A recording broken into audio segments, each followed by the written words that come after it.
Altesse royale, le conseil d'administration et la direction de la compagnie luxembourgeoise de radiodiffusion sont extrêmement sensibles au grand honneur que vos Altesses royales font à Radio Luxembourg en acceptant de rehausser cette fête du souvenir par leur auguste présence.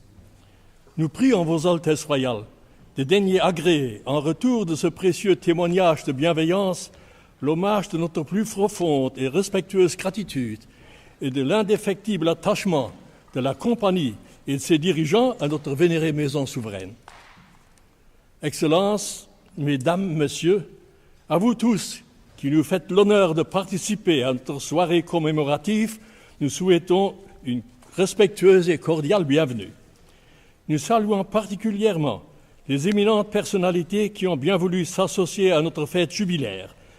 Messieurs les membres du corps diplomatique, Messieurs les présidents et membres de la haute autorité et de la Cour de justice, Monsieur le président de la Chambre des députés, Monsieur le président et Monsieur le vice-président du gouvernement, Messieurs les ministres, Monsieur le grand maréchal Lacour, Monseigneur l'évêque, Monsieur le président du Conseil d'État, Monsieur le bourgmestre de la capitale, Messieurs les magistrats de l'ordre judiciaire et Messieurs les hauts fonctionnaires de l'État, Messieurs les représentants de la presse. Enfin, nous saluons très cordialement les représentants de la radiodiffusion des pays voisins et amis et nous les remercions vivement d'être venus se joindre à nous pour la célébration de cette fête de famille.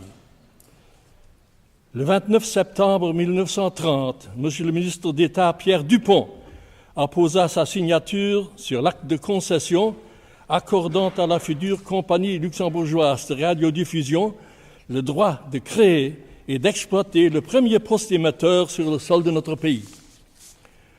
Pour le groupe des concessionnaires, l'acte fut signé par M. Jean Leduc, qui est ce soir parmi nous et qui continue à fournir sa précieuse collaboration à l'œuvre à la création de laquelle il a pris une part prépondérante.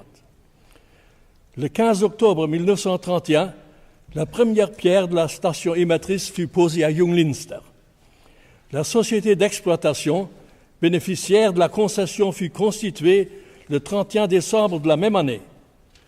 L'année 1961 marque donc pour Radio Luxembourg le 30e anniversaire de naissance que nous commémorons par cette soirée musicale dont le programme s'illustre du nom d'un très grand artiste de renommée mondiale.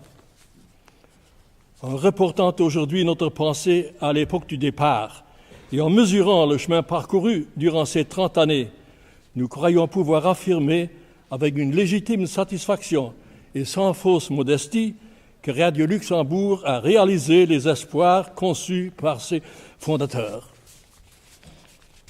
En s'appliquant sans relâche à maintenir son outillage à la hauteur des derniers perfectionnements techniques, en veillant à la qualité de ses émissions artistiques et culturelles, comme aussi à l'objectivité de ses informations, le poste Radio Luxembourg a su rallier à son antenne un nombre toujours croissant d'auditeurs dans tous les pays où il peut faire entendre sa voix. Nous avons à cœur d'exprimer à la foule innombrable de nos auditeurs et amis qui, par leur constante fidélité, ont créé et entretenu le courant de sympathie et de prestige dont jouit Radio Luxembourg dans l'immense rayon touché par ses ondes. C'est notre fierté d'avoir ainsi pu traduire dans les faits la devise classique frappée pour Radio Luxembourg par son regretté administrateur délégué, M. Lacour-Gaillet. Alas, Léonie dedit. Avec les ondes de notre antenne, le nom du Luxembourg survole les frontières et rayonne au-delà des limites de notre continent.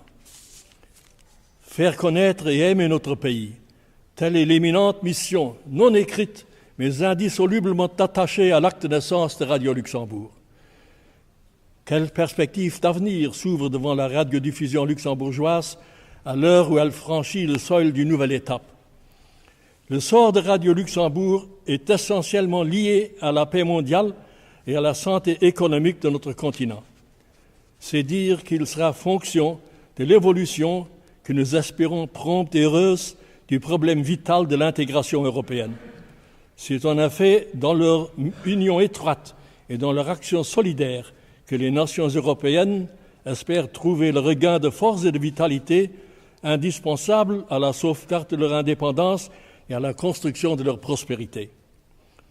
En attendant l'avènement de cette ère nouvelle dont nous sentons l'approche et dont nous avons vu naître les anticipations fécondes, Radio Luxembourg continuera sa tâche et restera fidèle à sa vocation principale en servant les intérêts de la patrie et en prêtant sa voix aux angoisses et aux espoirs des hommes, dans leur montée pénible et souvent douloureuse vers plus de lumière, plus de justice et plus de bonheur.